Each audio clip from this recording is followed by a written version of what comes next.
আজকে এই ভিডিওতে আমরা West Bengal board of secondary এডুকেশনের যে মাধ্যমিক এক্সাম, সেই মাধ্যমিক এক্সামের ইংরেজি বিষয়ের যে কোয়েশ্চেন স্কিম সেই সম্পর্কে আলোচনা করব। পুজোর ছুটির পরে তোমাদের স্কুলে টেস্ট এক্সাম শুরু হবে, সুতরাং টেস্ট এক্সামের যে কোয়েশ্চেন প্যাটার্ন সেটা কিন্তু মাধ্যমিকের যে কোয়েশ্চেন স্কিম সে অনুযায়ী হবে।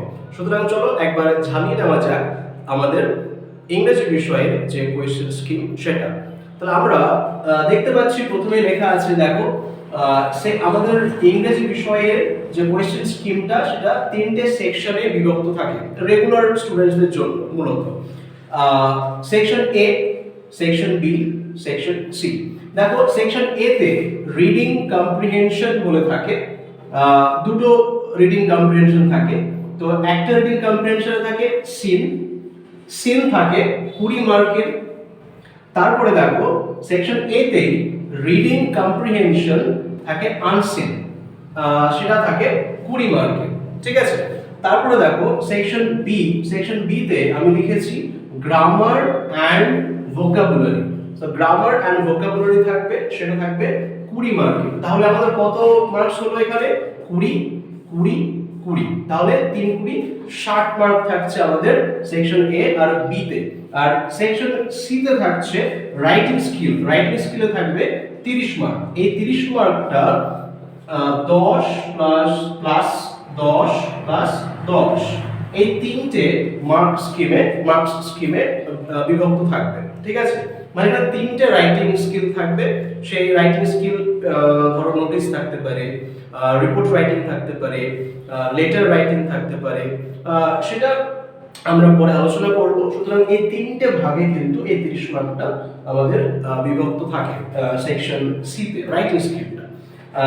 সুতরাং আমাদের এই যে রিডিং কম্প্রিহেনশন সিন, এই সিনে কি থাকবে? সিনে থাকবে আমাদের ইংরেজির ক্লাস 10 এর ইংরেজি বিষয়ে যে পাঠ্য বইটি রয়েছে, পাঠ্য বইটির নাম হচ্ছে ব্লিস। সেই পাঠ্য বইটি থেকে আমাদের এখানে একটা প্রোজ তুলে দেবে, সেখান থেকে কোয়েশ্চেন করা হবে। তারপরে আরেকটা কি দেবে? প্রোজ আর পোয়েম। প্রোজ যেটা গদ্য আর পোয়েম এটা কবিতা। তো এই প্রোজ আর পোয়েম মিলিয়ে আমাদের এই সিনের 20 মার্ক থাকবে, ঠিক আছে। তারপরে আনসিন 20 মার্ক। এই আনসিনটা তো এখানে তখন আমাদেরকে কোয়েশ্চেন হলে, তখন আমাদের এক্সাম হলে বসে এই আনসিনটা অ্যাটেম্প করতে হবে। সুতরাং এখানে 20 মার্ক থাকছে, ঠিক আছে। সেকশন বি গ্রামার আর ভোকাবুলারি টোটাল মিলিয়ে থাকছে এখানে 20 মার্ক। এই গ্রামার আর ভোকাবুলারিতে কি কি থাকবে সেটা আমি আলাদা করে আলোচনা করব। আর রাইটিং স্কিল তো আমি এখানে বললাম। সুতরাং আশা করি তোমাদের এই ভিডিওটা ভালো লাগলে আমার এই চ্যানেলটি তোমরা সাবস্ক্রাইব করো, শেয়ার করো, এবং তোমরা আরো কি কি ভিডিও চাইছো সেটা আমাকে কমেন্টে জানাও, ঠিক আছে। টাটা।